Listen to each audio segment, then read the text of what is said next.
On the 7th of January 1978, a newspaper article appeared in Ittilat, Iran's oldest daily. It was written under a fake name, but everyone knew who was behind it: the Shah's court. The article called Ayatollah Khomeini a British agent, a mad Indian poet, a colonial collaborator with no right to lead Iran. Indian poet. Remember that phrase. Why would anyone call the leader of Iran's revolution Indian? That answer is coming.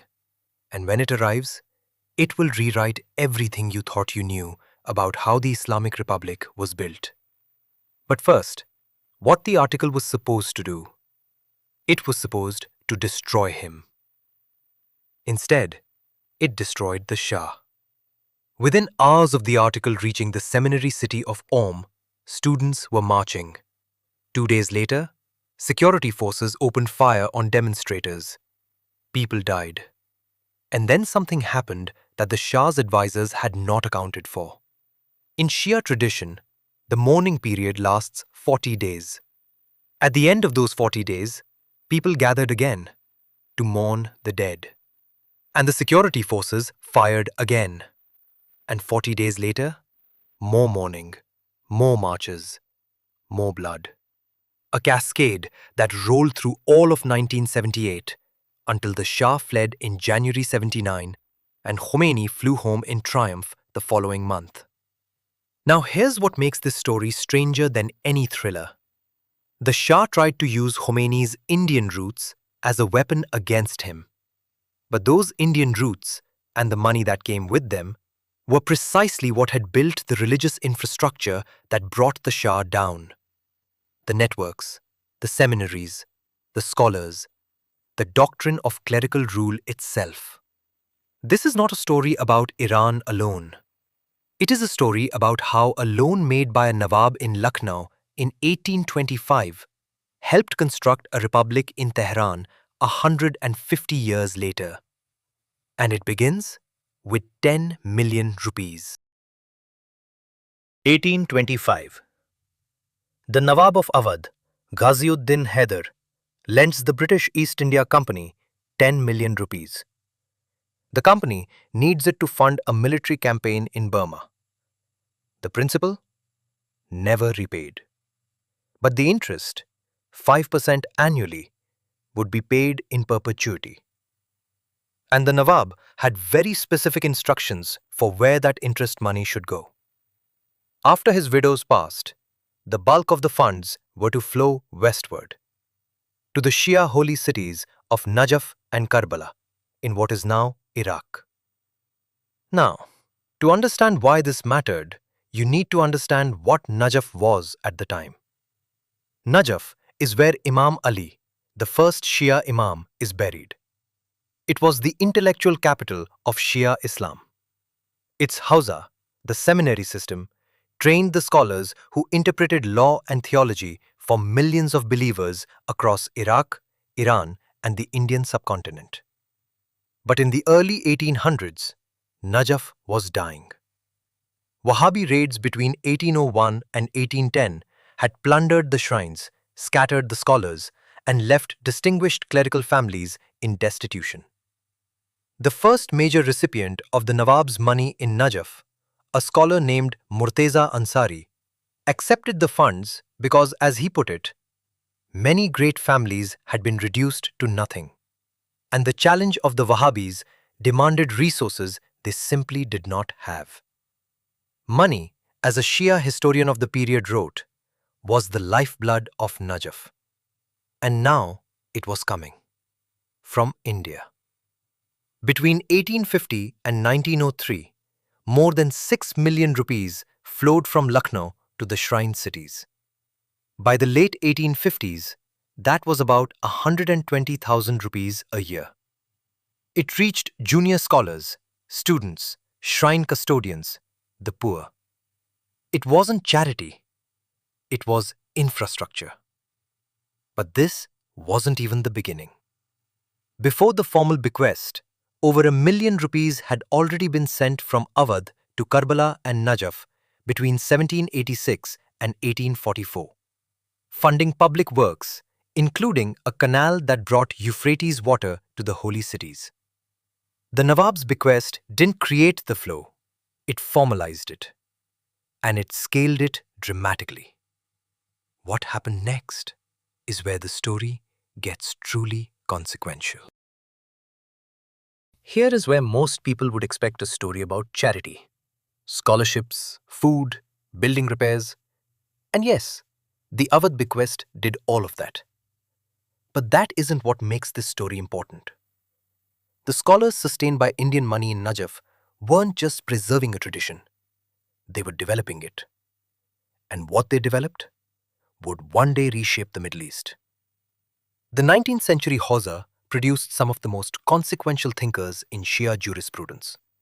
Scholars who spent decades debating a single, explosive question. What is the proper relationship between clerical authority and political power? Can a religious scholar rule? Should he? Under what conditions? These debates didn't happen in a vacuum. They happened in classrooms funded in part by the interest on a Lucknow Nawab's loan. And the chain of influence is traceable. Murteza Ansari, the first Najaf recipient of the bequest, became the most influential Shia jurist of the 19th century. He consolidated the institution of the Marja'iyya, the system by which senior clerics serve as the highest religious authority for their followers. Think of it as the scholarly hierarchy of Shia Islam. That institution, the Marja'iyya, is the very structure that Khomeini would later claim and radically reinterpret. He took the idea that a senior scholar could guide his community and extended it into something far more ambitious.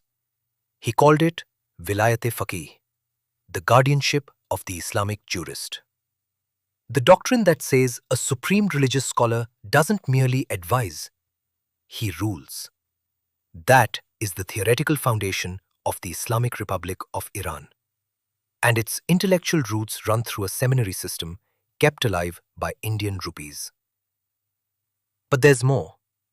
The Awadh bequest also funded Iranian scholars who came to study at Najaf. When they returned home, they carried with them the intellectual framework and the institutional confidence that Najaf had given them. Iran's own Qom seminary, which became the nerve center of clerical power after the revolution, was profoundly shaped by Najaf's scholarship. And then there is the most personal connection of all, Sayyid Ahmad Musavi Hindi, Khomeini's paternal grandfather. He left Kintur village in Barabanki district, Uttar Pradesh, in 1830 and eventually settled in a small Iranian town called Khomeini. He carried with him the intellectual culture of Awadh's Shia scholarly community. His grandson, born in 1902, would grow up in a clerical tradition shaped from both directions, by Iran's own seminaries and through the chain of Najaf scholarship, by the institutions that Awadh's money had kept alive. The man who built the Islamic Republic had roots in a village in Uttar Pradesh, and the doctrine he used to build it was nurtured by Indian money flowing through Iraqi seminaries. Keep that in mind, because the British thought they could control all of this. After the British annexed Awadh in 1856, they inherited control of the Awadh bequest, and they saw an opportunity. Here was a steady stream of money flowing to the most influential religious scholars in the Shia world.